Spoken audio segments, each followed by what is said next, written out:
राजस्थान में धर्मांतरण का बिल लाया गया था। धर्मांतरण के बिल के ऊपर भी सांसद राजकुमार रौत ने कहा है कि राजस्थान में पिछले 20 साल में धर्मांतरण के मुकदमे नहीं दर्ज हुए। बिल इसलिए लाया जाता है क्योंकि इस तरीके की घटनाएं हो रही होती है। जब मुकदमे नहीं थे तो ये बिल क्यों लाया गया, और अब जब ये बिल ले आया गया और आंकड़ा नहीं है सरकार के पास, इसलिए ट्राइबल बेल्ट में जनवरी 2025 से लेकर आज तक जबरन लोगों पे मुकदमे दर्ज किए जा रहे हैं सरकार के द्वारा, जिससे आंकड़े पैदा किए जाए। राजकुमार जी खुद समाज को तोड़ने का षड्यंत्र कर रहे हैं। वो खुद जहाँ से चुनाव लड़के आते हैं उस क्षेत्र में आसपास में समाज में वैमनस्य पैदा कर रहे हैं और हमारी संस्कृति को दूषित करने का काम भी कर रहे हैं। मैं सोचता हूँ कि राजकुमार जी को ये समझने की ज़रूरत है। वो वहाँ पर इस प्रकार की बातें भी फैला रहे हैं कि हम हिंदू नहीं है। राजकुमार है तो फिर ये क्या है? वो हिंदू नहीं तो क्या है?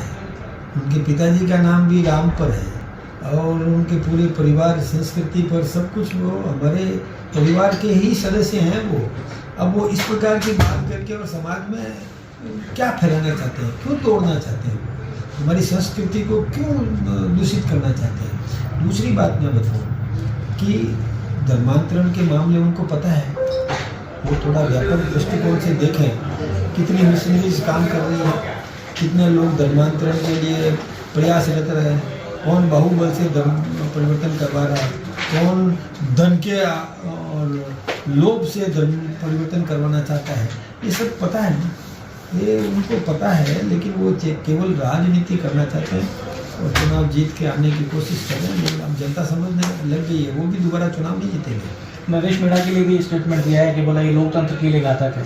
बोला उसी तरीके का प्रयास 84 सीट पे भी किया गया था, पर हम लोग समझ गए, नरेश मीणा बौखलाहट के अंदर एक कदम उठा गया।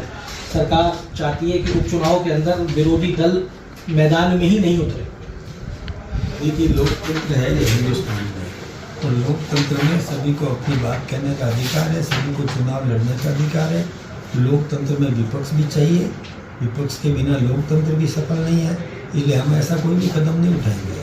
हम लोकतंत्र के हामी हैं, संविधान के रक्षक हैं, संविधान को मानने वाले हैं। इसलिए लोकतंत्र जिंदा रहना चाहिए, इसमें पक्ष और विपक्ष सभी चाहिए, लेकिन गलत तरीके से कोई भी आना चाहे ये ठीक बात नहीं। उनका कहना है नरेश मीणा को बरगलाया गया, तो जितना बौखलाया उसको स्थिति पैदा कर दी कि वो बौखला गया और बौखलाहट के अंदर ये सब कुछ हो गया। इसका जवाब तो वो और नरेश मीणा दोनों ही दे सकते हैं। थर्ड पार्टी तो क्या जवाब देगी? न तो मुझे नरेश मीणा जी के कोई अंतरात्मा की जानकारी है, इसलिए मैं इसमें कुछ भी नहीं कह पाऊँगा। लेकिन राजकुमार जी को कैसे पता चल गया नरेश मीणा के मन के भाव? उन पे भी वही बीतने वाली थी, सरकार का प्रयास उनके साथ भी वही था 84 सीट पे।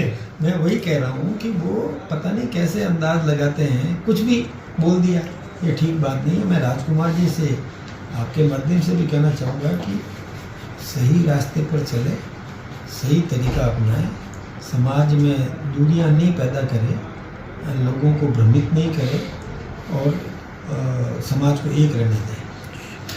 तो यह सुन रहे थे प्रदेश अध्यक्ष मदन राठौड़ को, जिन्होंने कह दिया है कि वक्फ संशोधन बिल जो है वो किसी को तोड़ने का नहीं, जोड़ने का बिल है। मुसलमान समाज को इससे फायदा मिलने वाला है। जितनी जमीनें जो बात कही जा रही है कि जमीन हड़पी जाएंगी, ऐसा कुछ भी नहीं होने वाला है। इसका फायदा मुसलमानों को मिलेगा, लेकिन वक्त लगेगा।